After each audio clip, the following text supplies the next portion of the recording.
Welcome to CBSE words. इस video में हम ग्रेड 8 साइंस का 8th चैप्टर जिसका नाम है nature of matter, elements, compounds and mixtures ये डिस्कस करेंगे। इससे पहले के चैप्टर्स की वीडियो अपलोड हो चुकी है, अगर आपने नहीं देखा तो description as well as comment section में आपको प्लेलिस्ट का लिंक मिल जाएगा, वहां से देख सकते हो। Probe and ponder, which of the entities in the picture above consist of matter and which of them do not. तो पिक्चर के अंदर क्या चीज मैटर है और क्या मैटर नहीं है ये आपको बताना है। तो मैटर कहते किसको है? Anything that occupy space and have mass is matter. कोई भी ऐसी चीज जो स्पेस ऑक्यूपाई करे, जगह ले और उसका कुछ मास हो, कुछ वजन हो, उसको हम मैटर कहते हैं। तो अब यहाँ जैसे बच्चे हैं, इनका मास है, ये जगह लेते हैं तो ये मैटर हो गए। इनके जो क्लोथ्स हैं वो मैटर हैं, बुक, बॉटल, बैग। ग्राउंड में जो सॉइल है, ग्रासेस हैं, बॉल के अंदर एयर जो भरी है, एयर का भी तो वो मास होता है ना, तो वो भी मैटर है। जो स्टिक इसने होल्ड की है वो मैटर है। शूज जो पहने हैं वो मैटर है।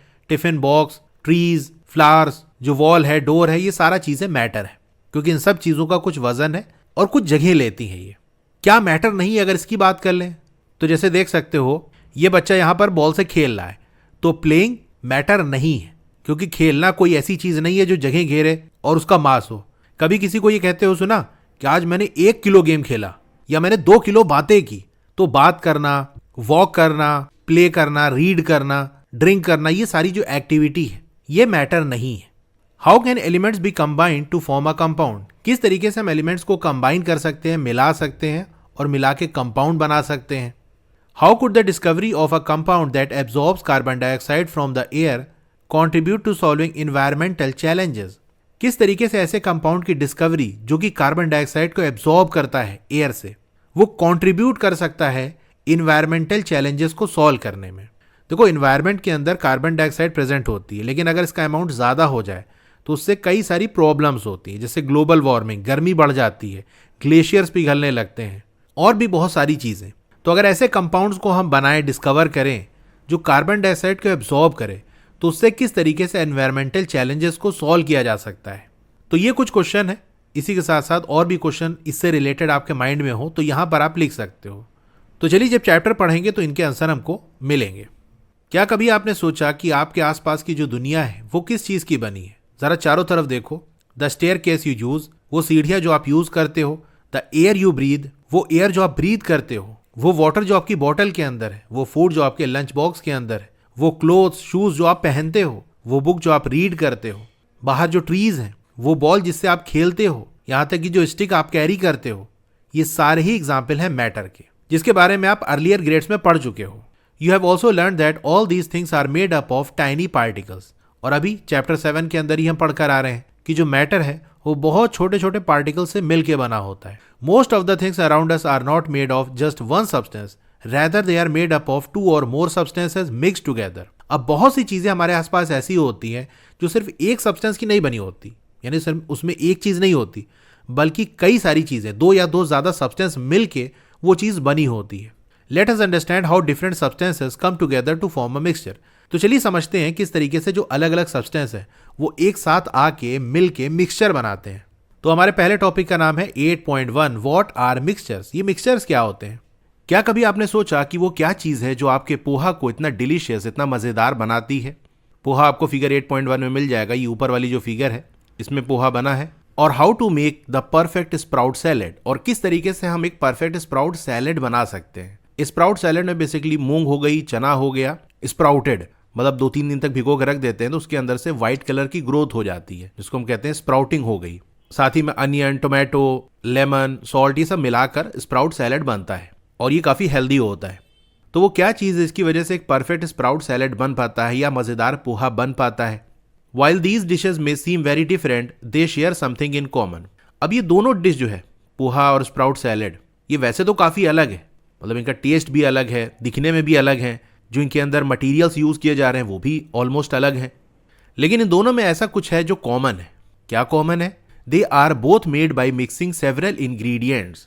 ये दोनों ही बने हैं कई सारे इंग्रेडिएंट्स को मिला के, यानी एक सिंगल चीज नहीं है। पोहा बनाने के लिए कई सारे मटेरियल्स की आपको जरूरत पड़ती है। सिंपल पोहा तो हो ही गया, मूंगफली डाली जाती है, सॉल्ट हो गया, लेमन हो गया, मिर्च डाली जाती है, धनिया डाली जाती है, इस तरह से और भी चीजें मिक्स की जाती है, तब जाके पोहा बनता है। इसी तरह स्प्राउट सैलेड के अंदर भी मैंने आपको बताया कई सारे मटेरियल को मिक्स करके ये स्प्राउट सैलेड बनता है। तो इन दोनों में क्या चीज कॉमन है कि ये दोनों ही कई सारे इंग्रेडिएंट्स को मिक्स करके बनाए जाते हैं।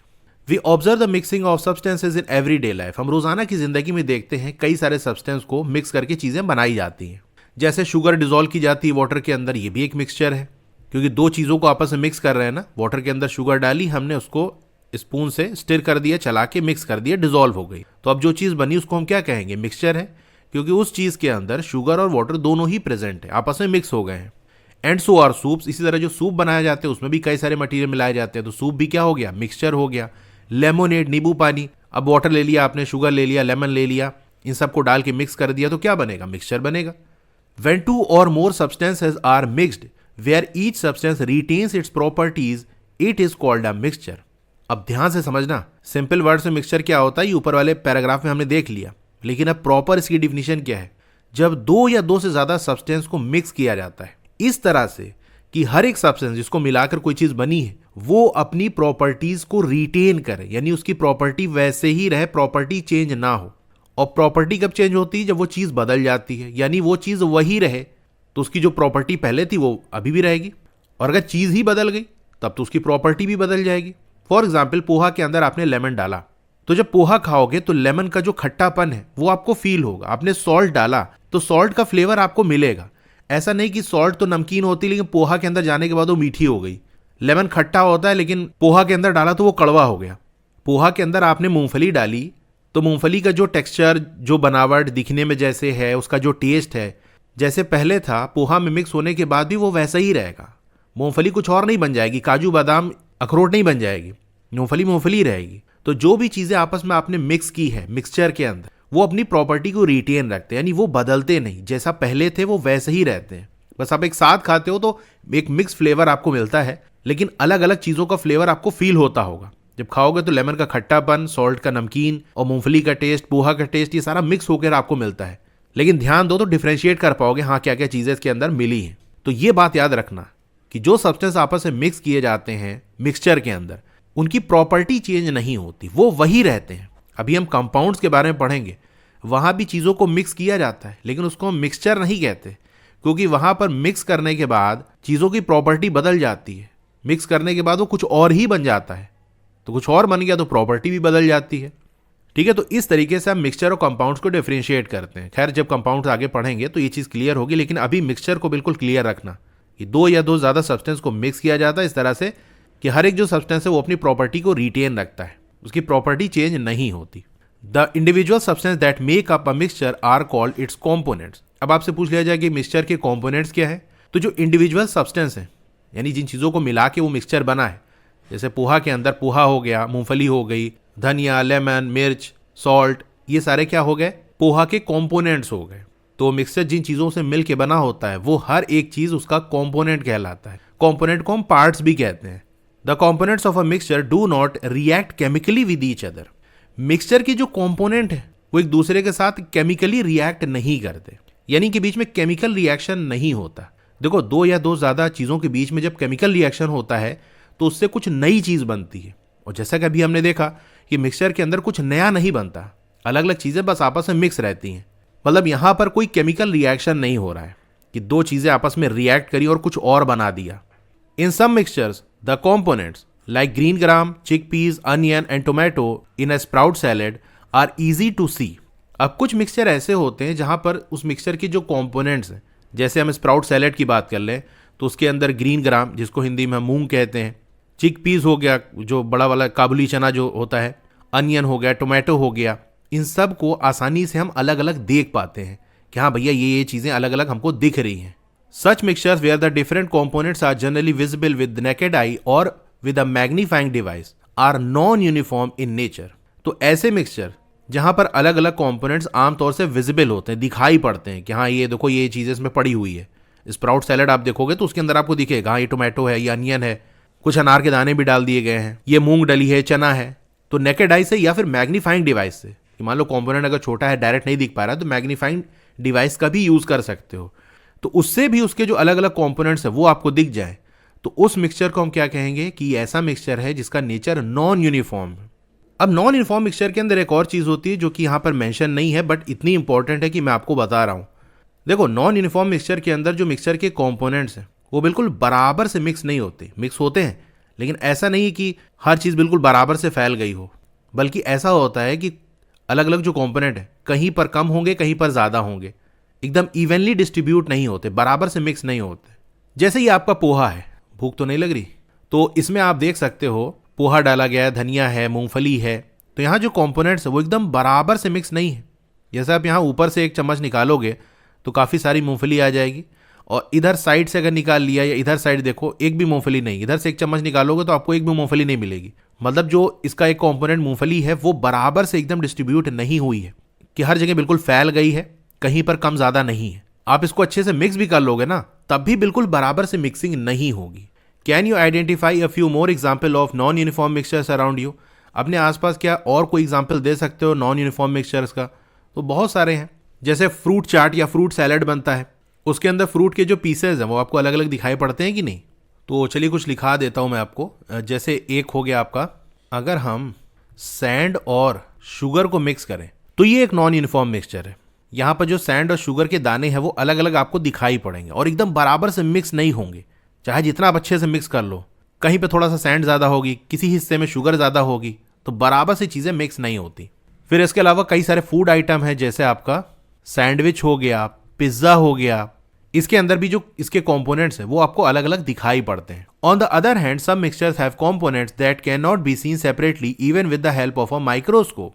वहीं दूसरी तरफ ऐसे भी मिक्सचर होते हैं जिनके जो कंपोनेंट्स हैं उनको आप अलग अलग नहीं देख सकते, माइक्रोस्कोप का यूज करके भी नहीं देख सकते कि चलो बहुत छोटे पार्टिकल दिखाई नहीं पड़े, माइक्रोस्कोप का यूज कर लें। यूज कर लो भैया, दिखाई नहीं पड़ेंगे अलग अलग। For example, sugar and water particles can not be seen separately in their mixture. अब शुगर को आपने वाटर के अंदर डिजोल्व कर दिया तो उसका मिक्सचर बन जाएगा। अब यहां पर शुगर और वाटर की जो पार्टिकल्स हैं उनको अलग अलग आप नहीं देख सकते। Such types of mixture where the components are evenly distributed and can not be distinguished are uniform in nature. देखो यहां पर वर्ड लिख दिया, ऊपर वहां मेंशन नहीं किया था। यूनिफॉर्म के केस में देखो इसकी भी बात कर लिया कि डिस्ट्रीब्यूशन कैसे होगा, हालांकि मैंने आपको वहां ऊपर बता दिया था, बट वहां भी लिखना चाहिए था ना कि इवनली डिस्ट्रीब्यूटेड नहीं होता। तभी तो यहाँ जो लिखा है इवनली डिस्ट्रीब्यूटेड, इसका कोई मतलब निकलेगा कि नॉन यूनिफॉर्म मिक्सचर के अंदर जो मिक्सचर के कंपोनेंट्स हैं वो इवनली डिस्ट्रीब्यूट नहीं होते, यानी बराबर से मिक्स नहीं होते, कहीं पर कोई चीज़ कम ज़्यादा होती है। लेकिन यूनिफॉर्म मिक्सचर के अंदर जो मिक्सचर के कंपोनेंट है वो इवनली डिस्ट्रीब्यूट होते हैं, यानी बराबर से सब जगह डिस्ट्रीब्यूट हो जाते हैं, कोई कंपोनेंट कहीं पर कम ज़्यादा नहीं होता। एक बात ये हो गई। दूसरी बात ये कि कैन नॉट बी डिस्टिंग्विश्ड, मतलब इनको अलग अलग आप नहीं देख सकते, इनमें फ़र्क नहीं कर सकते, क्योंकि अलग अलग इनके पार्टिकल्स आपको दिखाई ही नहीं पड़ेंगे। तो कैसे आप डिफ्रेंशिएट करोगे कि हाँ भैया ये शुगर है, ये वाटर है? हाँ, तो जैसे शुगर और वाटर की मिक्सचर की बात कर लें तो यहाँ पर शुगर के जो पार्टिकल हैं वो वाटर के अंदर इवनली डिस्ट्रीब्यूट हो जाते हैं, बराबर से फैल जाते हैं। इसको आप ऑब्जर्व कर सकते हो कि शुगर को वाटर के अंदर डिजोल्व करो, जब पूरी शुगर डिजोल्व हो जाए तब की बात कर रहा हूँ, तो पूरा जो आपका वो सोल्यूशन बना है उसके अंदर हर जगह पर टेस्ट सेम रहेगा। मतलब यहाँ से इतना आपने सोल्यूशन निकाल लिया तो इसका जो टेस्ट होगा, और यहाँ से थोड़ा सोल्यूशन निकालो, इसका जो टेस्ट होगा, दोनों का सेम रहेगा, क्योंकि जो शुगर है वाटर के अंदर बराबर से फैल गई, कहीं पर कम ज़्यादा नहीं है। अगर कम ज़्यादा होती तो कहीं पर ज़्यादा मीठा होता, कहीं पर कम मीठा होता। तो शुगर और वाटर के जो मिक्सचर है उसको हम क्या कहेंगे कि ये यूनिफॉर्म मिक्सचर है। Can you list a few uniform mixtures? क्या आप कुछ और यूनिफॉर्म मिक्सचर को लिस्ट कर सकते हो? तो इसमें आप लिख सकते हो जैसे सॉफ्ट ड्रिंक्स हो गई, जिसको एरेटेड ड्रिंक्स भी कहते हैं, कॉमन लैंग्वेज हम कोल्ड ड्रिंक कहते हैं, cola, Thums Up, Dew, Sprite, ये सब यूनिफॉर्म मिक्सचर्स हैं, क्योंकि यहाँ पे जो मिक्सचर के कंपोनेंट्स हैं उनको अलग अलग आप देख नहीं सकते। साथ ही में सारी चीज़ें एकदम इवनली डिस्ट्रीब्यूट होती, बराबर से सब जगह फैल जाती है, कोई चीज़ कहीं पर कम ज़्यादा नहीं होती। जैसे आप कोल्ड ड्रिंक लिए, पहला घूंट पियो तो उसका जो टेस्ट रहता है, और लास्ट वाला जो सिप लेते हो आखिरी घूंट, उसका टेस्ट सेम रहता है, क्योंकि चीज़ें बराबर से फैल गई, कहीं पर कोई चीज़ कम ज़्यादा नहीं है। यार पहले घूंट में थोड़ा मीठा टेस्ट था, नीचे वाले में मीठा ही नहीं था। हाँ, एक चीज़ उसमें यह होती है कि सॉफ्ट ड्रिंक्स के अंदर गैस डिजोल्व की जाती है। जब बॉटल आप खोलते हो तो वो गैस एस्केप करने लगती है, पहले स्टार्टिंग में निकलेगी, थोड़ी सी आवाज़ भी आपको सुनाई पड़ती होगी अक्सर, उसके बाद धीरे धीरे करके गैस निकलती रहती है। तो जैसे आप स्टार्टिंग में पियोगे तो उस समय जो गैस का अमाउंट है वो ज़्यादा होगा, धीरे धीरे वो गैस निकलती जाएगी तो अमाउंट कम हो जाएगा, ये एक डिफरेंस होगा। लेकिन वो इस वजह से क्योंकि उसका एक कॉम्पोनेंट रिमूव होता जा रहा है, कॉन्टिन्यूसली निकल रहा है, इसलिए नहीं कि वो मिक्स नहीं था, मिक्स तो एकदम अच्छे से था, लेकिन अब वो स्केप करने लगा है। तो सॉफ्ट ड्रिंक इसका एग्जाम्पल है यूनिफॉर्म मिक्सचर का, क्योंकि यहाँ पर जो कॉम्पोनेंट्स एकदम बराबर से फैल जाते हैं और इनके कॉम्पोनेंट्स को अलग अलग हम देख नहीं सकते। इसी तरह से एयर हो गया, एयर भी यूनिफॉर्म मिक्सचर है, यहाँ पर जो गैसेज एकदम बराबर से फैली होती हैं। अब चलिए यहाँ इमेज के थ्रू भी मैं आपको यूनिफॉर्म और नॉन यूनिफॉर्म मिक्सचर को एक्सप्लेन करता हूँ। देखो यहाँ पर दो तरीके के पार्टिकल्स हैं, एक ब्लू कलर वाले और रेड कलर वाले। इनको हमने आपस में मिक्स किया तो क्या होगा, मिक्सचर बन जाएगा। अब लेफ्ट साइड में आप देखो, यहाँ पर ब्लू और रेड वाले जो पार्टिकल्स हैं ये बराबर से मिक्स हो गए हैं, कहीं पर कोई पार्टिकल कम ज़्यादा नहीं है। तो हम कहेंगे यहाँ जो पार्टिकल्स हैं वो इवनली डिस्ट्रीब्यूट हो चुके हैं।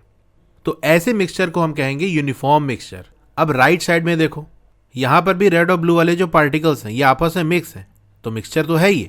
लेकिन अगर आप ध्यान दो तो रेड वाले जो पार्टिकल है वो ऊपर की तरफ ज़्यादा है, वही जो ब्लू वाले पार्टिकल है वो नीचे की तरफ ज़्यादा है। तो यहाँ पर इवनली डिस्ट्रीब्यूट नहीं हुए हैं पार्टिकल्स, कहीं पर कोई पार्टिकल ज़्यादा है कहीं पर कम है। तो यहाँ पर बराबर से मिक्सिंग नहीं हुई है, तो इवनली डिस्ट्रीब्यूट नहीं है पार्टिकल, तो हम कहेंगे ये नॉन यूनिफॉर्म मिक्सचर है। अ स्टेप फर्दर, चलिए एक कदम आगे बढ़ाते हैं। Do you know that stainless steel is also a mixture? क्या आप जानते हो जो स्टेनलेस स्टील है वो भी एक मिक्सचर है।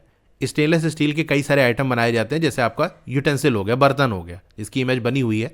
तो स्टेनलेस स्टील किसका मिक्सचर है? स्टेनलेस स्टील कंटेन्स आयरन, निकल, chromium and a small amount of carbon. तो स्टेनलेस स्टील बनाने के लिए इन चार चीज़ों को मिक्स किया जाता है। अच्छा, आपके माइंड में क्वेश्चन आ रहा होगा कि ये चार चीज़ें क्यों मिलाई जाती हैं? तो देखो ऐसा होता है ना कि जब कभी कोई चीज़ हमको बनानी होती है और उसमें जो हमको रिक्वायर होता है कि भैया ये चीज़ बनानी है, उसके लिए हमको ऐसा मटेरियल चाहिए जिसके अंदर ये प्रॉपर्टी हो। जैसे आपको बर्तन बनाना है तो आप क्या चाहते हो कि बर्तन मजबूत हो, उसके अंदर स्ट्रेंथ हो। अब बर्तन के अंदर हम खाना खाते हैं, उसको धुला जाता है, तो वो ऐसे मटेरियल का हो जो स्ट्रॉन्ग तो हो लेकिन उसके अंदर रस्टिंग ना हो। ऐसा ना हो कि मुरझा लग जाए, वो डेली धुलना है उसको। फिर उसके अंदर थोड़ी चमक भी हो, तो चमकेगा, थोड़ा अच्छा लगेगा। तो ये सारी चीज़ें हम चाहते हैं। लेकिन अगर किसी मटेरियल के अंदर ये सारी चीज़ें नहीं मिलती तो हम क्या करते हैं, जिन चीज़ों के अंदर ये चीज़ें अलग अलग हैं उनको आपस में मिक्स कर देते हैं। तो वहाँ से जो चीज़ हमको मिलती है उससे हम जो बनाना चाहते हैं, जैसे बर्तन बनाना चाहते हैं, वो बना लेते हैं। तो स्टेनलेस स्टील के अंदर आयरन होता है, आयरन देखो स्ट्रेंथ प्रोवाइड करता है। जो निकिल है वो कोरोजन से बचाता है कि मुरझा वगैरह ना लगे, साथ में इसकी वजह से चमक भी आती है बर्तन पे। क्रोमियम भी रस्टिंग से बचाता है कि मुरझा ना लगे। फिर थोड़ा अमाउंट जो कार्बन का डालते हैं उसकी वजह से इसकी स्ट्रेंथ बढ़ जाती है और मजबूती आ जाती है और ज़्यादा ये हार्ड हो जाता है। तो इसको मिला के हमने स्टेनलेस स्टील बना लिया। अब इससे बर्तन बनाएंगे तो जैसा हमको बर्तन चाहिए वैसा मिलेगा। They are mixed so uniformly that the entire mixture appears the same throughout and one can not see the individual substances. अब यहाँ जो मिक्सचर है वो इतना यूनिफॉर्मली मिक्स हो जाता है कि सारा मिक्सचर जो है एक दिखाई पड़ता है। बर्तन देखो तो उसमें आपको लगेगा ही नहीं कि यार बर्तन किसी अलग अलग चीज़ों को मिलाकर बना है। यानी इसके लिए जो मटेरियल हमने यूज़ किया है स्टेनलेस स्टील, वो फर्दर कई चीज़ों का मिक्सचर है। लगेगा कोई एक ही चीज़ है और उसी को हमने शेप दे के बर्तन बना दिया है। तो स्टेनलेस स्टील क्या है, यूनिफॉर्म मिक्सचर का एग्जाम्पल है। Such mixtures are known as alloys. ऐसे मिक्सचर को हम एलॉयज कहते हैं। तो एलॉयज ऐसा मिक्सचर है जहां पर दो या दो ज़्यादा मेटल या फिर मेटल और नॉन मेटल इनको आपस में मिक्स करके कोई चीज़ बनाई जाती है। तो स्टेनलेस स्टील क्या है कि एलॉय है, जहां पर जो आपका आयरन हो गया, निकल हो गया, क्रोमियम हो गया, ये तो मेटल है, और जो कार्बन है ये आपका नॉन मेटल है। तो जैसे मैंने आपको बताया, एलॉय के अंदर क्या करते हैं, दो या दो ज़्यादा मेटल को आपस में मिक्स कर देते हैं या फिर मेटल और नॉन मेटल इनको आपस में मिक्स करके बनाते हैं। Brass a mixture of copper and. इसी तरीके से एक और एग्जाम्पल एलॉय का क्या है, ब्रास है। ये देखो यहाँ से डायरेक्ट क्वेश्चन आते हैं, आपसे पूछ लिया जाएगा स्टेनलेस स्टील के अंदर क्या चीज़ें होती है। एलॉय का आप 3 एग्जाम्पल लिखो, तो स्टेनलेस स्टील हो गया, ब्रास हो गया, ब्रॉन्ज हो गया। ब्रास के अंदर क्या क्या चीज़ें होती है तो बता देना, कॉपर और जिंक होता है, इसको मिला के ब्रास बनाया जाता है। ब्रास क्या है, एक एलॉय है। एंड ब्रॉन्ज, ब्रॉन्ज क्या है, mixture of copper and tin. तो ब्रास कॉपर और जिंक का मिक्सचर है, ब्रॉन्ज कॉपर और टिन का मिक्सचर है। Are some other example of alloys. तो एलॉय के अंदर ये 3 एग्जाम्पल आप याद रखना, स्टेनलेस स्टील हो गया, ब्रास हो गया और ब्रॉन्ज हो गया। इन तीनों एलॉय के अंदर क्या क्या चीज़ें होती हैं ये भी याद रखना, ठीक है। तो यहाँ जो फिगर 8.4 बनी है इसके अंदर आपको यूटेंसिल्स दिख रहे होंगे, बर्तन दिख रहे होंगे जो कि स्टेनलेस स्टील से बने हैं, ब्रास से बने हैं और ब्रॉन्ज से बने हैं। आवर साइंटिफिक हेरिटेज, मिश्र लोहा was name given to the mixture of 2 or more metals that had properties distinct from its constituent metals। मिश्र लोहा नाम दिया गया था 2 या 2 से ज्यादा मेटल के मिक्सचर को जिनकी जो प्रॉपर्टीज है वो डिस्टिंक्ट होती हैं कॉन्स्टिट्यूएंट मेटल से, यानी जिन मेटल से मिलके वो मिश्र लोहा बना है उससे इस मिश्र लोहा की जो प्रॉपर्टी है वो अलग होती है। अब आप कहोगे 1 मिनट, अभी तो हमने पढ़ा कि मिक्सचर के अंदर जो मिक्सचर के कंपोनेंट्स है वो प्रॉपर्टीज को रिटेन रखते हैं, यानी उनकी प्रॉपर्टी बदलती नहीं। बिल्कुल बात सही है आपकी। मिक्सचर के अंदर मिक्सचर के जो कंपोनेंट्स हैं, जिन चीज़ों को मिला के वो मिक्सचर बना है, वो सारे जो कंपोनेंट्स हैं उनकी प्रॉपर्टी वैसे ही रहती, वो नहीं चेंज होती। लेकिन जब मिक्सचर बनता है तो उस पूरे मिक्सचर की अगर बात करें और उसकी प्रॉपर्टीज की अगर हम बात करें तो वो तो अलग होगी। एग्जाम्पल से समझो, आपने नींबू पानी बनाया जिसके लिए आपने लेमन और शुगर को वाटर के अंदर डिसॉल्व कर दिया। अब नींबू पानी पी के कोई ये कहे क्या नींबू पानी के अंदर तो नींबू डला हुआ है, लेकिन ये मीठा टेस्ट कैसे आ रहा है, ये मिठास कहां से आ गई, लेमन तो खट्टा होता है, ये मिठास कैसे आ गई? तो आप कहोगे लेमन के साथ शुगर भी तो डाली गई है। तो अगर इंडिविजुअल लेवल पे देखो कि लेमन के अंदर मिठास नहीं होती, वो खट्टा होता है, लेकिन जो नींबू पानी बनता है उसके अंदर मिठास होती है। तो नींबू पानी की जब हम प्रॉपर्टीज की बात करेंगे तो उसमें हम ये कहेंगे कि खट्टापन होता है, मिठास होती है। हालांकि अलग अलग देखें तो शुगर के अंदर खट्टापन नहीं होता, उसके अंदर मिठास होती है, तो वो एक अलग प्रॉपर्टी हो गई। लेमन की अगर हम अलग से प्रॉपर्टी देखें तो हम कहेंगे लेमन के अंदर मिठास नहीं होती, उसके अंदर खट्टापन होता है, लेकिन नींबू पानी के अंदर दोनों होता है। तो इस सेंस में बात की जा रही है कि जो मिश्र लोहा बनता है दो या दो ज्यादा मेटल्स को मिलाकर, उसकी प्रॉपर्टी कॉन्स्टिट्यूएंट मेटल से अलग होती है। जैसे हम कह सकते हैं नींबू पानी के अंदर मिठास है, ये जो मिठास की प्रॉपर्टी है, जो स्वीटनेस है, वो लेमन की प्रॉपर्टी से अलग है क्योंकि लेमन के अंदर मिठास नहीं होती। तो मिक्सचर की जो प्रॉपर्टी होती है वो उसके कंपोनेंट की प्रॉपर्टी से अलग होती है। अलग इन द सेंस हम ये कह सकते हैं कि जो कंपोनेंट्स की प्रॉपर्टी है उसको मिला के ओवरऑल प्रॉपर्टी बनती है उस मिक्सचर की। अब जैसे स्टेनलेस स्टील के अंदर आयरन प्रेजेंट होता है तो आप ये क्वेश्चन पूछ सकते हो कि आयरन, निकेल, क्रोमियम और कार्बन, इनको मिक्स करके जो स्टेनलेस स्टील बना है तो इसके अंदर ये चारों चीजों की प्रॉपर्टी तो वैसे ही रहेगी। तो आयरन की प्रॉपर्टी होती है रस्ट होना, आयरन के अंदर रस्टिंग हो जाती है, मुरझा लग जाता है। तो स्टेनलेस स्टील के अंदर आयरन प्रेजेंट तो है लेकिन रस्टिंग क्यों नहीं हुई? चलो क्रोमियम निकल के अंदर रस्टिंग नहीं होती, लेकिन सिर्फ आयरन वाले पार्ट में तो रस्टिंग हो सकती है। तो होता यह है कि जब इन सबको मिलाया जाता है तो क्रोमियम ऑक्सीजन के साथ रिएक्ट करके जुड़ के एक लेयर बना लेता है जिससे आयरन प्रोटेक्ट हो जाता है। इसको आप ऐसे एग्जाम्पल से भी समझ सकते हो, जैसे मान लो कोई क्रिकेट टीम है, उसके अंदर एक प्लेयर ऐसा है, मतलब एक बैट्समैन मान लो ऐसा है जो बहुत ही बेकार खेलता है, उसको बिल्कुल खेलना ही नहीं आता, पता नहीं कहां से टीम के अंदर आ गया वो। अब ओवरऑल टीम के और जो बैट्समैन थे और बॉलर, उन्होंने अच्छा परफॉर्म करके टीम को जिता दिया। तो हम क्या कह सकते हैं, टीम काफी अच्छी है, इन्होंने मैच जीत लिया, मान लो वर्ल्ड कप जीत गई, तो आप कहोगे यार कमाल की टीम है, वर्ल्ड कप जीत गई। तो उस टीम के बारे में तो हम कहेंगे कि यार एकदम बेस्ट टीम है ये, इसने तो सारी टीम को हरा दिया। लेकिन इंडिविजुअल लेवल पे अगर उस प्लेयर की बात करेंगे तो उसके बारे में तो अभी भी हम कहेंगे यार बड़ा बेकार है, पूरे सीरीज के अंदर इसने अच्छा परफॉर्म नहीं किया, ये तो दूसरे प्लेयर्स ने अच्छा परफॉर्म कर दिया जिसकी वजह से टीम जीत गई, लेकिन ये तो बड़ा बेकार खेला। तो इसी तरह से मिक्सचर के अंदर होता है कि उसके जो कंपोनेंट्स हैं वो आपस में अपनी प्रॉपर्टीज को कंबाइन कर लेते हैं, जिससे कि एक अलग तरीके की प्रॉपर्टीज ओवरऑल मिक्सचर की हमको देखने को मिलती है। हालांकि अगर अलग अलग हम देखें तो सबकी वही प्रॉपर्टी होती है, यानी सारे कंपोनेंट की सेम प्रॉपर्टी होती है, उनकी अपनी प्रॉपर्टी चेंज नहीं होती। मिक्सचर के अंदर कंपोनेंट की प्रॉपर्टीज का एक तरह का मिक्सचर हो जाता है। ठीक है, तो ये डाउट आ सकता था, इसीलिए मैंने आपको थोड़ा एक्सप्लेन कर दिया। हाँ, तो हम मिश्र लोहा की बात कर रहे थे, तो ये नाम उसको दिया गया है जहां पर दो या दो से ज्यादा मेटल्स को मिला के मिक्सचर बनाया जाता है, और मिश्र लोहा की जो प्रॉपर्टी है वो उनके कॉन्स्टिट्यूएंट मेटल से अलग होती है।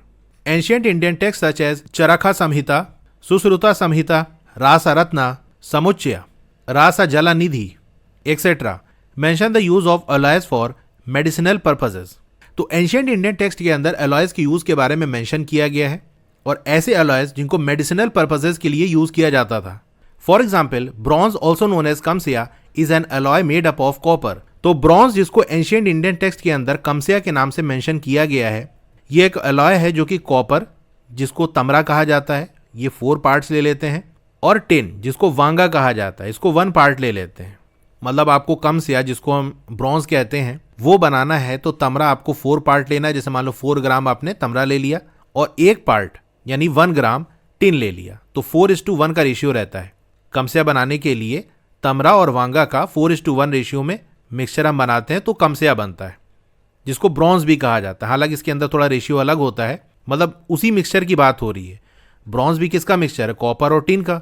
कमसिया के अंदर भी कॉपर और टिन को मिलाया जाता है, बस यहाँ थोड़ा रेशियो अलग होता है। खैर, उसकी बात नहीं की गई है तो उससे कोई मतलब नहीं है। हाँ, तो जो कमसिया है, जो कि तमरा और वांगा से मिलकर बना होता है, was use to improve digestion and boost immunity. जिसका यूज किया जाता था डाइजेशन को इम्प्रूव करने के लिए और इम्यूनिटी को बूस्ट करने के लिए, ताकि बॉडी इन्फेक्शन से और डिजीज से लड़ सके। 8.1.1 इज एयर अ मिक्सचर? क्या एयर एक मिक्सचर है? In Curiosity grade 6 you have learn about air and its composition in the chapter nature's treasure. तो ग्रेड 6 में आपने एयर के बारे में पढ़ा होगा और उसके कॉम्पोजिशन के बारे में पढ़ा होगा कि क्या क्या चीज़ें होती हैं और कितना कितना होती हैं। तो वो चीज़ अगर आपको याद है तो बताओ, क्या एयर मिक्सचर है, और है तो किस तरीके का मिक्सचर है, यानी यूनिफॉर्म है कि नॉन यूनिफॉर्म है। You have learn that air is a uniform mixture of mainly nitrogen, oxygen, argon, carbon dioxide and water vapour. तो आपने इसके बारे में पढ़ा होगा कि जो एयर है वो कैसा मिक्सचर है, यूनिफॉर्म मिक्सचर है। यानी एक बात तो ये कि मिक्सचर है, लेकिन कैसा मिक्सचर है, तो यूनिफॉर्म मिक्सचर है। और इसके अंदर क्या क्या होता है, nitrogen, oxygen, argon, carbon dioxide और वाटर वेपर, ये मेन चीजें हैं जो कि प्रेजेंट होती हैं। Out of these oxygen is required by most of the living being to stay alive. इसमें से जो ऑक्सीजन है उसकी जरूरत ज्यादातर लिविंग बींग्स को पड़ती है जिंदा रहने के लिए। It also helps in combustion, ये कंबशन में भी हेल्प करती है। अगर आपको कोई चीज बर्न करनी है, जलानी है, तो ऑक्सीजन की रिक्वायरमेंट होती है।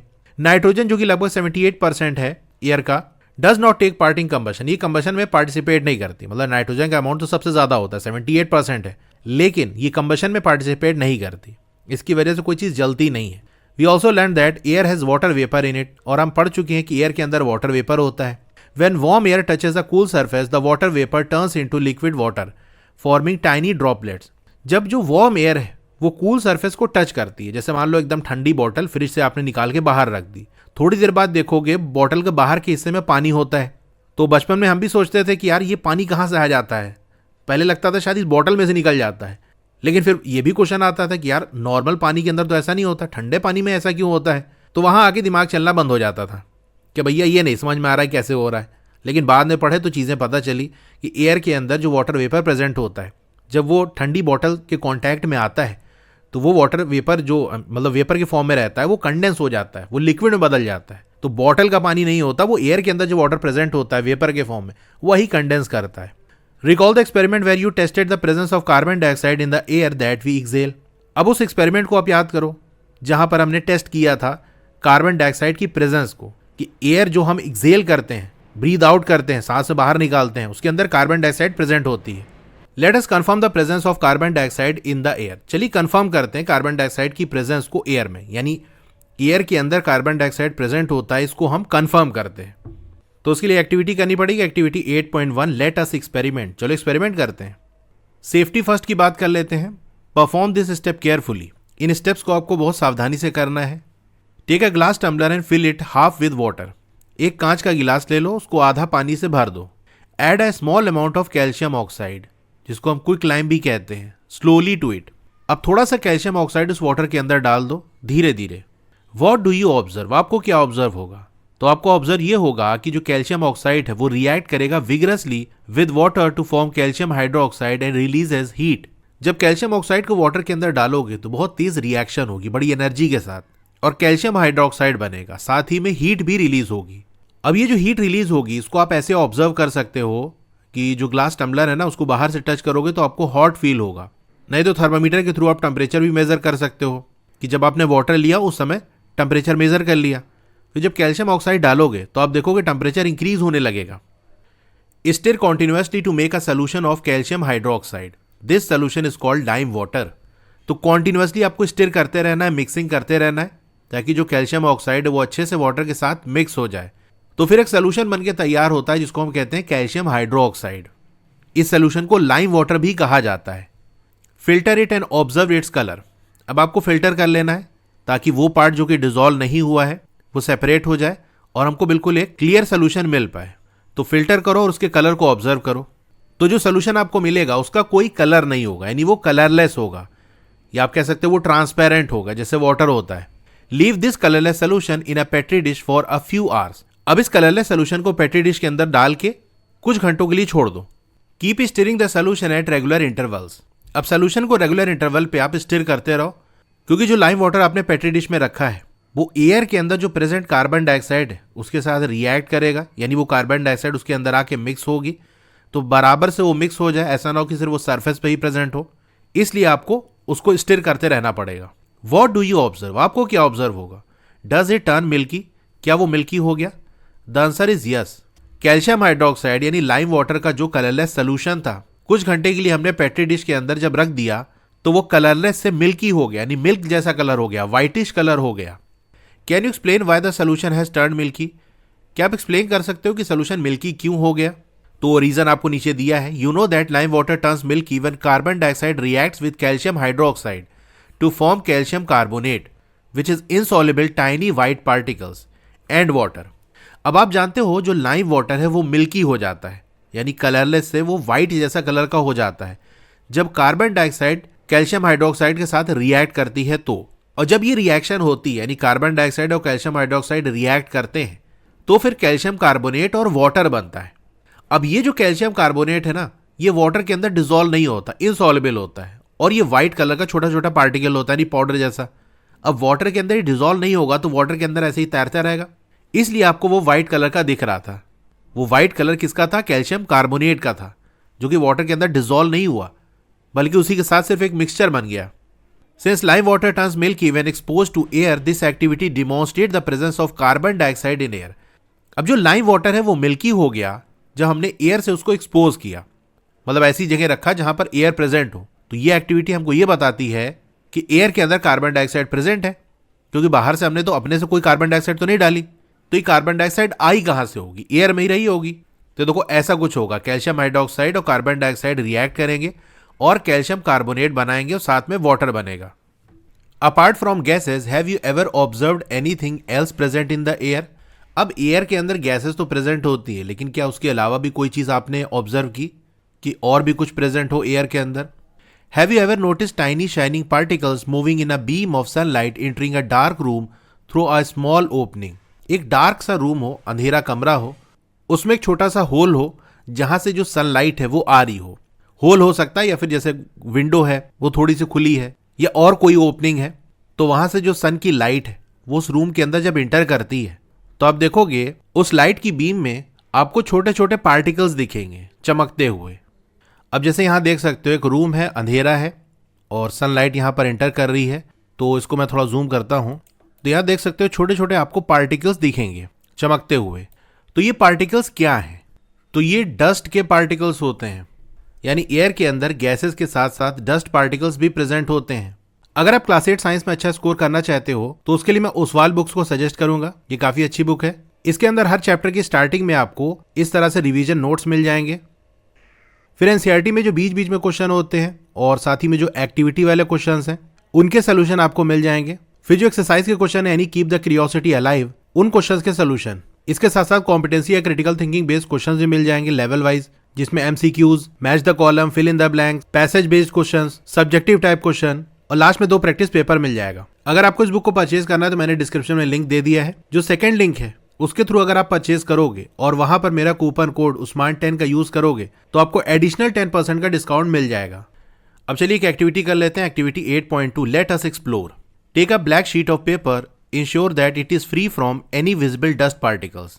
एक ब्लैक शीट ऑफ पेपर आपको ले लेना है, लेकिन इस बात का ध्यान रहे कि वो जो शीट ऑफ पेपर है उस पर कोई डस्ट पार्टिकल ना हो, यानी डस्ट पार्टिकल दिखाई ना पड़ रहे हो, क्योंकि आप चाहे जितना साफ कर लो कुछ ना कुछ धूल वगैरह रहती है, लेकिन इतनी ना हो कि देखने से लगे कि हाँ गंदा है, धूल पड़ी हुई है। Place the black sheet of paper undisturb near an open window. अब उस ब्लैक शीट ऑफ पेपर को बिना डिस्टर्ब किए एक खुली हुई खिड़की के पास प्लेस कर दो, जैसा कि आपको फिगर 8.6a में दिया हुआ है। ठीक है, खिड़की यहाँ पर ऐसे क्लिप से फंसा के इस ब्लैक शीट ऑफ पेपर को लगा दिया गया है। तो विंडो के पास रख सकते हो या फिर गार्डन में रख सकते हो, मतलब एयर वहां से पास हो रही हो ऐसी जगह पर आपको रखना है कुछ घंटों के लिए। आपको क्या ऑब्जर्व होगा? You may notice tiny particles settled on its surface. अब देखोगे छोटे छोटे पार्टिकल्स उस ब्लैक शीट ऑफ पेपर की सरफेस पे सेटल हो चुके हैं, जम गए हैं। You may use a magnifying glass to examine the particles more closely. अब आप मैग्नीफाइंग ग्लास का यूज कर सकते हो उन पार्टिकल्स को एग्जामिन करने के लिए कि और अच्छे से देखें ये कैसे दिख रहे हैं। तो वो पार्टिकल्स कौन से हैं? डस्ट के पार्टिकल्स हैं। अब डस्ट हमने तो नहीं डाली, इसका मतलब वो डस्ट कहाँ से आई होगी? एयर में प्रेजेंट थी। वो एयर जब पेपर की शीट से टकराई तो उस एयर के अंदर जो डस्ट पार्टिकल्स थे वो उस पेपर पे स्टिक कर गए। This shows that dust particles are suspended in the air. तो ये चीज़ ये दिखा रही है कि जो डस्ट पार्टिकल है वो एयर में सस्पेंडेड रहते हैं, यानी उसी के अंदर मिक्स रहते हैं, तैरते रहते हैं। They are not an integral part of air and are considered pollutants. अब ये जो डस्ट पार्टिकल्स हैं वो एयर का इंटीग्रल पार्ट नहीं होते, यानी मेनली एयर जिन चीज़ों से मिल के बनी होती है वो तो आपकी गैसेज हो गई। डस्ट पार्टिकल्स एयर के अंदर प्रेजेंट तो रहते हैं लेकिन वो एयर का मेन पार्ट नहीं है और उसको पोल्यूटेंट्स की तरह हम कंसीडर करते हैं, यानी ऐसी चीज़ जिसने एयर को गंदा कर दिया। एयर के अंदर ये चीज़ नहीं होनी चाहिए, लेकिन हम कंप्लीटली उसको अवॉइड नहीं कर सकते, कुछ ना कुछ डस्ट ज़रूर प्रेजेंट रहेगी। इसको आप ऐसे समझ सकते हो जैसे आपके क्लासरूम के अंदर मैं आपसे पूछूं कि बताओ कितने स्टूडेंट हैं। आपने कहा कि सर मेरे क्लास में 60 स्टूडेंट हैं। अब मैं आपसे पूछूं कि क्या तुम्हारे क्लास के अंदर इंसेक्ट वगैरह नहीं है, मॉस्किटोज, फ्लाइज, एंड्स? नहीं तो माइक्रो ऑर्गेनिजम्स तो रहेंगे ही, बैक्टीरियाज तो रहेंगे ही। तो बात सही है, इंसेक्ट वगैरह होते हैं, लेकिन वो क्लासरूम का मेन पार्ट नहीं है। जब ये पूछा जाएगा कि क्लास की कैपेसिटी कितनी है तो स्टूडेंट के सेंस में बात की जाएगी। इसी तरह से एयर का जो मेन कंपोनेंट है वो तो गैसेज हो गई। डस्ट पार्टिकल्स भी प्रेजेंट होते हैं, लेकिन उसको हम पोल्यूटेंट्स की तरह कंसीडर करते हैं। The nature and the number of dust particles in the air में vary from time to time and from place to place. अब डस्ट पार्टिकल का जो नेचर है, यानी किस तरीके की धूल है और उसका नंबर कितना है, डस्ट पार्टिकल ज़्यादा है कम है, ये वेरी करता है, यानी चेंज करता रहता है टाइम टू टाइम और फ्रॉम प्लेस टू प्लेस। यानी किसी जगह पर डस्ट कम होगी, कहीं पर डस्ट ज़्यादा होगी। जैसे आप घरों के अंदर डस्ट कम होती है, वही ग्राउंड पे चले जाओगे तो बहुत ज़्यादा धूल आपको मिलेगी। टाइम टू टाइम भी डिपेंड करता है। जैसे मान लो किसी टाइम तेज़ हवा चल रही है तो वहाँ पर ज़्यादा धूल आ जाती है, डस्ट पार्टिकल ज़्यादा हो जाते हैं। और जैसे रेनी सीज़न होता है तो जो बारिश हो जाती है तो ज़मीन वगैरह थोड़ी गीली हो जाती है, तो उतनी डस्ट नहीं उड़ती। वहीं ड्राई कंडीशन के अंदर काफ़ी ज़्यादा डस्ट हमको देखने को मिलती है। I step further, the major pollutants present in the air are particulate matter.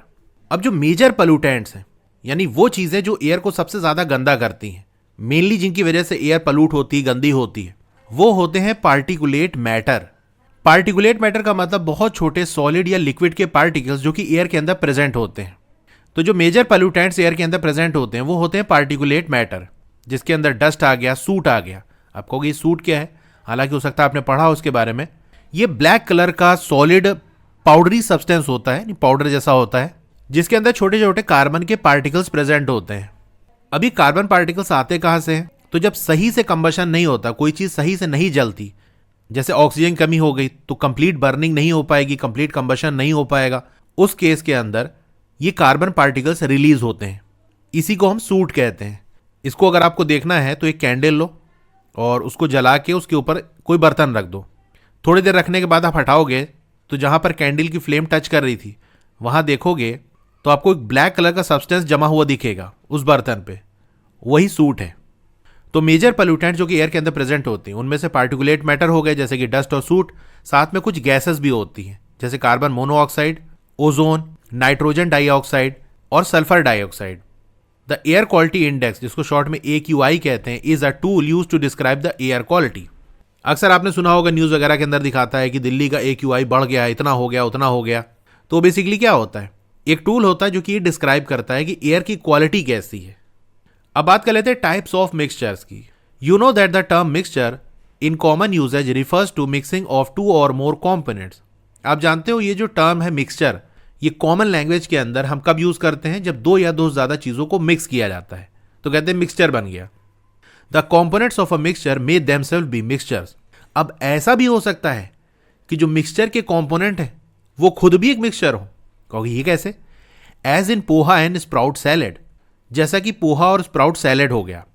अब पोहा के अंदर आपने मूंगफली डाली तो वो जो मूंगफली है ना वो खुद एक मिक्सचर है। मूंगफली कोई सिंगल सब्सटेंस नहीं है, उसके अंदर कई सारी चीज़ें प्रेजेंट होती हैं, कई सारे प्योर सब्सटेंस प्रेजेंट होते हैं। अभी हम प्योर सब्सटेंसेस के बारे में पढ़ेंगे तो ये चीज़ और क्लियर होगी आपको।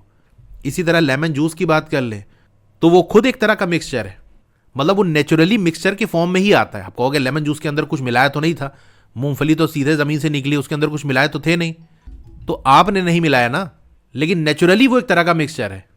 अब जैसे मैं आपको पीनट का बताता हूँ, यानी मूंगफली का, तो इसके अंदर फैट, प्रोटीन, कार्बोहाइड्रेट्स और कुछ मिनरल जैसे कि कैल्शियम हो गया, आयरन हो गया, ये प्रेजेंट होता है। तो पीनट इन सारी चीज़ों का मिक्सचर है एक तरह का। तो पोहा बनाने के लिए जो चीज़ें मिक्स कर रहे हो, जैसे पीनट आपने ले लिया, लेमन जूस ले लिया, वो खुद एक तरह का मिक्सचर है। तो मिक्सचर के जो कंपोनेंट है वो खुद भी एक मिक्सचर हो सकते हैं, जैसा कि पोहा और स्प्राउट सैलेड के अंदर होता है। और प्योर सब्सटेंसेस लाइक शुगर और common salt dissolve in water, या फिर मिक्सचर के जो कंपोनेंट हैं वो प्योर सब्सटेंसेस हो सकते हैं, जैसा कि शुगर हो गया, कॉमन सॉल्ट हो गया। जैसे हमने शुगर और वाटर का मिक्सचर बनाया तो इसमें जो शुगर और वाटर है ये दोनों प्योर सब्सटेंस है। सॉल्ट और वाटर का मिक्सचर बनाया तो इसमें जो सॉल्ट और वाटर है ये दोनों प्योर सब्सटेंस है, ये मिक्सचर नहीं है। However in science all the components of a mixture must be pure substances only. तो कॉमन लैंग्वेज के अंदर तो हम पोहा को, स्प्राउट सैलेड को भी मिक्सचर कह देते हैं, लेकिन साइंस की लैंग्वेज जो बात करें ना, तो प्योर सब्सटेंसेस को जो मिलाया जाता है तो मिक्सचर बनता है। Mixture could be of several types depending on the physical state of their components. अब मिक्सचर कई टाइप के हो सकते हैं, ये डिपेंड करेगा कि उसके जो कंपोनेंट्स हैं उनका फिजिकल स्टेट क्या है, यानी सॉलिड है, लिक्विड है, गैस है, क्या है। सब mixture with their examples are shown in table 8.1। Complete the third column. तो यहाँ टेबल दिया है, आपको थर्ड वाला कॉलम कंप्लीट करना है। Table 8.1 different types of mixtures. तो पहले कॉलम में सीरियल नंबर है, दूसरे में मिक्सचर टाइप, थर्ड कॉलम में उसका एग्जाम्पल दिया है, और लास्ट वाले कॉलम के अंदर आपको ये बताना है कि ये जो मिक्सचर है वो यूनिफॉर्म है कि नॉन यूनिफॉर्म है। तो पहले मिक्सचर का टाइप है गैस एंड गैस, यानी दो या दो ज़्यादा गैसेस जब आपस में मिक्स होती हैं तो जो मिक्सचर बनता है उसका एक एग्जाम्पल है एयर। एयर के अंदर भी कई सारी गैसेस आपस में मिक्स रहती है ना। और ये मिक्सचर कैसा होता है, ये हम बात कर ही चुके हैं कि यूनिफॉर्म होता है, यानी बराबर से सारी गैस आपस में मिक्स रहती है, जिसको हम कहते हैं इवनली डिस्ट्रीब्यूटेड, इसीलिए इसको हम यूनिफॉर्म कह रहे हैं। फिर दूसरा टाइप है मिक्सचर का गैस एंड लिक्विड, यानी इस मिक्सचर के अंदर गैस और लिक्विड को आपस में मिक्स किया गया है। तो इसके एग्जाम्पल में आ गया एरेटेड वाटर, जैसा आपका सोडा वाटर होता है, यानी जो सॉफ्ट ड्रिंक वगैरह है ना, वो एरेटेड वाटर के एग्जाम्पल है, क्योंकि उसके अंदर कार्बन डाइऑक्साइड को प्रेशर के साथ डिजोल्व किया जाता है। यानी जैसे सॉफ्ट ड्रिंक आपने कोई ली, थम्स अप, कोला या और कुछ, तो उसके अंदर लिक्विड वाला पार्ट तो है ही, साथ ही में उसके अंदर गैस भी डिजोल्व रहती है, यानी कार्बन डाइऑक्साइड को भी डिजोल्व किया गया रहता है। तो गैस और लिक्विड आपस में मिक्स रहती हैं। और ये मिक्सचर कैसा होता है, इसके बारे में हमने बात की थी ना कि ये यूनिफॉर्म होता है। सॉफ्ट ड्रिंक आप पहला सिप लो, पहला घूंट पियो और लास्ट सिप लो, उसका टेस्ट सेम रहता है, क्योंकि सारी चीज़ें बराबर से मिक्स हो जाती हैं। और इसके जो कंपोनेंट्स उसको आप अलग अलग देख भी नहीं सकते। तो दोनों तरीके से हम कह सकते हैं कि ये जो मिक्सचर है वो यूनिफॉर्म है। फिर इसी गैस और लिक्विड में एक और एग्जाम्पल दिया है, ऑक्सीजन डिजोल्व इन वाटर। अब वाटर के अंदर ऑक्सीजन डिजोल्व रहती है, इसी डिजोल्व ऑक्सीजन को फिश वगैरह यूज करती हैं, इसके बारे में आपने पढ़ा होगा। तो ये जो ऑक्सीजन वाटर के साथ मिक्स रहता है, ये मिक्सचर भी यूनिफॉर्म होता है। फिर तीसरा टाइप है सॉलिड एंड गैस। इसका एग्जाम्पल है कार्बन पार्टिकल्स इन एयर। जो कार्बन पार्टिकल्स हैं वो सॉलिड होते हैं, एयर गैस है, तो सॉलिड और गैस का मिक्सचर हो गया कि नहीं। अब ये जो कार्बन पार्टिकल्स हैं ना, वो बराबर से एयर के अंदर मिक्स नहीं होते। अब जैसे मान लो कोई चीज़ बर्न कर रही है, वो सही से बर्न नहीं कर पाई, इनकम्प्लीट कंबशन हुआ, तो वहाँ से कार्बन पार्टिकल्स निकलेंगे, तो उसके आसपास के रीजन में कार्बन पार्टिकल्स ज़्यादा होंगे, थोड़ी दूरी पे कम होंगे, तो ये बराबर से एयर के अंदर मिक्स नहीं होता। और इसके पार्टिकल्स को आप देख भी सकते हो। जब कोई चीज़ जलती है और वहाँ से धुआं निकलता है, तो देखते हो काले रंग का जो धुआं है, तो वो ब्लैक कलर जो होता है वो इसी कार्बन पार्टिकल्स की वजह से होता है। तो वो आपको दिखाई पड़ता है कि नहीं, एयर तो नहीं दिखती लेकिन कार्बन पार्टिकल्स आपको दिखते हैं। ये धुआं उठता है तो वो काला रंग कार्बन पार्टिकल्स का होता है। तो ये मिक्सचर हो जाएगा नॉन यूनिफॉर्म। फोर्थ टाइप है लिक्विड एंड लिक्विड, यानी लिक्विड को लिक्विड के साथ मिक्स किया जा रहा है। इसका एग्जाम्पल है acetic acid in water. Acetic acid ये लिक्विड स्टेट में होता है, जो वाटर है वो भी लिक्विड है, जैसा कि विनेगर के अंदर होता है। तो ये एक यूनिफॉर्म मिक्सचर है। फिर लिक्विड और लिक्विड का एक और एग्जाम्पल है ऑयल एंड वाटर। ऑयल और वाटर दोनों ही लिक्विड होता है, तो अगर ऑयल और वाटर को आप मिक्स करोगे तो ये पूरी तरह से मिक्स नहीं होते। ऑयल की लेयर अपनी अलग रहेगी, वाटर की लेयर अपनी अलग रहेगी। आपको दिखाई पड़ेगा कि ये ऑयल वाला पार्ट है, ये वाटर वाला पार्ट है। और हम ये भी कह सकते हैं कि वो इवनली डिस्ट्रीब्यूट नहीं है, बराबर से मिक्सिंग नहीं हुई है। तो ये एग्जाम्पल है नॉन यूनिफॉर्म मिक्सचर का। फिर सॉलिड और लिक्विड की बात कर ले, तो इसका एक एग्जाम्पल है सैंड एंड वाटर।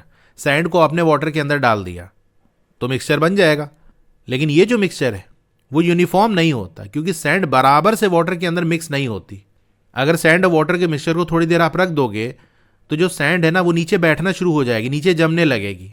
तो नीचे के हिस्से में सैंड ज़्यादा है, बाकी ऊपर के हिस्से में कम है, क्योंकि सैंड नीचे की तरफ बैठ रही है, ज़्यादा से ज़्यादा जो पार्टिकल्स हैं सैंड के वो नीचे की तरफ आ रहे हैं। तो सैंड वाटर के अंदर इवनली डिस्ट्रीब्यूट नहीं होती। फिर सैंड के पार्टिकल्स को आप देख भी सकते हो, दिखेंगे आपको कि हाँ इसके पार्टिकल्स तैर रहे हैं, धीरे धीरे नीचे जम रहे हैं। ठीक है, तो ये नॉन यूनिफॉर्म मिक्सचर है। फिर सॉलिड लिक्विड का एक और एग्जाम्पल है सी वाटर। आप जानते हो सी वाटर के अंदर सॉल्ट डिजॉल्व रहती है, घुली रहती है। तो सॉल्ट और वाटर का जो मिक्सचर है वो यूनिफॉर्म होता है। तो सी वाटर ऐसा ही होता है, वाटर के अंदर सॉल्ट डिजॉल्व रहती है, तो ये भी यूनिफॉर्म मिक्सचर होगा। तो अब एक मिक्सचर बनता है सॉलिड और सॉलिड का, जिसका एग्जाम्पल है बेकिंग पाउडर। बेकिंग पाउडर बनता है बेकिंग सोडा और टैरटेरिक एसिड को मिला के। ये भी जो मिक्सचर है वो यूनिफॉर्म होता है। फिर सॉलिड सॉलिड का हमने देखा था एलॉयज, जैसे स्टेनलेस स्टील हो गया, ब्रास हो गया, ब्रॉन्ज हो गया। ये भी जो मिक्सचर होता है वो यूनिफॉर्म होता है, बराबर से चीज़ें आपस में मिक्स हो जाती हैं। ठीक है, तो ये टेबल हमारा कंप्लीट हो गया।